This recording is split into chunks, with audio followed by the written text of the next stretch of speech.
Can we give some ARs to some humanoid robots? We're working on it. I got some good posts in there for you. But how will their battery problem be solved? Adam Jonas made his name as one of Tesla's biggest bulls. These days, people are flooding the Morgan Stanley analyst with questions about humanoid robots. The volume of calls has exceeded the entry of our automaker, dealer, and supplier coverage combined. Everyone's asking about how to price humanoid robot stocks. Tesla's Optimus robots likely sparked the enthusiasm for humanoids among Jonas's clients. At a Tesla event in October, a dozen or so prototypes operated by staff behind the scenes served drinks and gabbed with amused guests. This was the Cyber Rodeo event or something? The Cyber Cab event? The future should look like the future. Yeah, I forget what that was actually called, but something like that. So Elon Musk, presiding over the event, said Optimus would basically do anything you want and would drive Tesla's value to $25 trillion. Jonas is not convinced. Bullish. Robot sales are not part of his forecast demand model, which goes through 2040, though he did not cite battery life as a reason. It's a key problem. Battery power, it turns out, is a primary limiting factor in the deployment of humanoids. A small number of humanoid robots now work in factories. They have a runtime of only about an hour and a half when they're carrying stuff and moving around. Then it takes up to an hour to recharge them. That means a factory or warehouse would have to keep 2 or more robots on hand for each task, swapping them out for recharging. It's a major hurdle for humanoids to be actually a realistic tool. Hypothetically you have... Plug it in? Yeah, you have obviously. some type of rack that holds... Yeah. Or electrify the floor. Like there's a bunch of different ways. A bunch of ways you can do it. I mean, how do trains get power in cities? There's even those buses that connect to the wires right above them. There are ways to deliver power. One thing that's interesting. At the future should look like the future. Yep. It's not like they announced it and said all these humanoid robots are being remotely operated. Yep. And so when people it came out, when people figured that out, they were dunking on it. All that being said, though, it is a crazy thing to think about. Right now you can get labor in the Philippines for maybe $4 an hour, $3 an hour. I don't actually know. And so there's a world where if humanoid robots get not advanced enough to be autonomous, but advanced enough to be fully embodied and more practical, you could have a Optimus robot serving people in a cafe or at a restaurant teleoperated by somebody getting paid $2 an hour when the minimum wage in California is like $20. Yeah, that's gonna be great for jobs.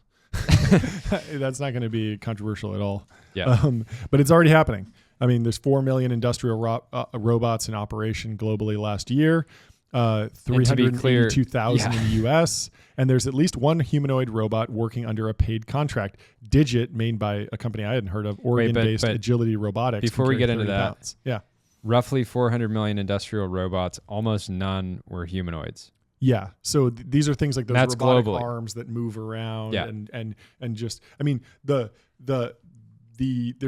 clearly a very gray area continuum between humanoid robot that walks independently, fully autonomous, not teleoperated, battery powered, and you can just tell it, go over there and get this thing. That's what a lot of people are running towards now, and they're working, and who knows, maybe it's 2 years, maybe it's 10 years, maybe it's 50 years, but people are clearly working on that. Then there's robots that we have now, which are okay, well, is just a little gantry 1 degree of freedom or 2 degrees of freedom arm that just picks up onions and puts them in a box. Is that a robot? Kind of. And then what happens when you get 6-axis going and it can actually move car parts around? Is that a robot? Basically, yes, but also it's very programmed. And so there's a variety of definitions. And I think that it's going to be blurry because some stuff you're just like, why do I need a humanoid for this? I'd rather just bolt an arm to the ground and just have an arm moving around or something like that. Hadrian has a bunch of industrial robots that slide around on tracks and huge arms. We're thinking about getting a robot to deliver us a humanoid robot, hopefully. And protein bars from David. And so Agility's engineers have tried hard to maximize Digit's battery life. They've packed as many cylindrical batteries as they could into the robot's torso. Agility Chief Technology Officer Pras Velagpudi told me the batteries are nickel, manganese, cobalt with graphite anodes, among the densest chemistries in the current lithium-ion battery market. Still, the robots can work for just 1.5 to 2 hours on a charge. It takes 50 minutes to an hour to get them back to full charge. So you have this problem of you need 2 for every single job. The Digit drains its batteries most quickly when it's carrying heavy things. Some of that is offset by power generated when the robot walks and swings its arms. It's kind of funny. Similar to regenerative braking in an electric vehicle. That's cool. It's not necessarily about running forever. It's about running for a long time with respect to how much you're charging to get an overall good, useful amount of work out of the robot over time. While the need is great, the battery industry has been slow to respond.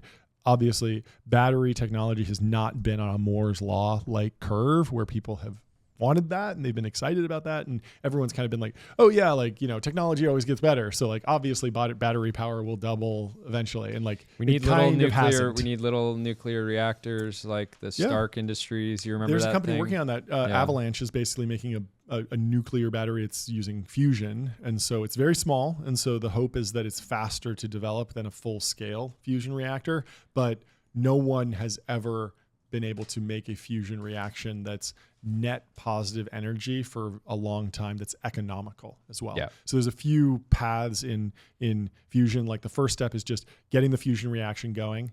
Then there's Q greater than 1, which is you're getting more energy out of the reaction than you're putting in. And then there's Q engineering, which is when you account for all the engineering energy, that needs to be accounted, because obviously if you're like, yeah, we have a power plant over there, it technically generates, you know, free energy, but we also have to run the lights in the factory and run all this other stuff. It's like, okay, well, that's not actually producing any energy. We had to burn, and, you know. And so we've been on this path of like fusion's right around the corner. Sam Altman's working on it with Helion. There's a lot of companies that are working on this stuff, but we still haven't hit that. But a lot of people are bullish on it. So I'm certainly hopeful that it happens. From a physics perspective, bullish. There's always a bull market somewhere. There's always a bull market somewhere. And there's quite a number of players in the space. So you have 1X. Yeah. Jason talked about 1X on an episode of his show recently. He says since 2014, 1X has been building humanoid-like robots. Mm-hmm. Now they're revealing their new robot Neo to the world.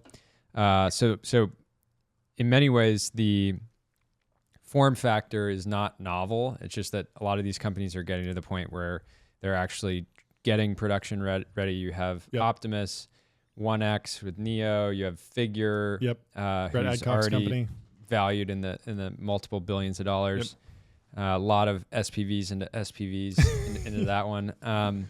There's also Unitree, which is the Chinese player. Unitree. The DeepSeek of humanoid robotics. The DeepSeek of robotics. So if you weren't content with having your DJI drone be a CCP front and you want to really invite it into your daily home life, try a Unitree robot. Again, I think Unitree, I've actually looked into purchasing these for like, this one is showing 20 grand. If you want a bit more robust one, Unitree also has like developer tooling built around it, so you can just like program it to do whatever you want. But you can just Apple Pay a humanoid robot right now. It's crazy. Thank you to Goth for pointing that out. What else you got? And Luke Ferreter. Luke says, how come none of the humanoid robot companies are building robots with 4 arms? Question mark, question mark, question mark. Great question. I think people should be more creative in this space. The obvious way is to like give it wheels. Or some of these Unitree ones can like jump and they look like dogs. Yeah, you know? They can kind of just do anything. But why not give it 4 arms? Why not give it 6 arms, right? Doc Ock. Doc Ock mode, yeah. And you know, we've been very trying to get somebody to give it ARs for arms. Which hasn't played out yet, but hopefully soon. And then Delian says the year is 2028. 98% of all venture funding is going towards funding 23,000 separate humanoid robot startups. Low Tam banger here with over 500 likes. This is back in summer of 2024. Yeah, there was a big boom and everyone was trying to get a bet on the table, but it was hard because obviously Elon's working at it at Tesla, and it's like, it's not a pure play bet. Yeah, are you really going to get exposure to the humanoid robots if you're in Tesla? And there's going to be a lot of volatility in the stock, and it's going to be hard to. Tesla's definitely the elephant in the room, right? They have the manufacturing, the batteries, know-how, the battery tech, AI, a lot of stuff. So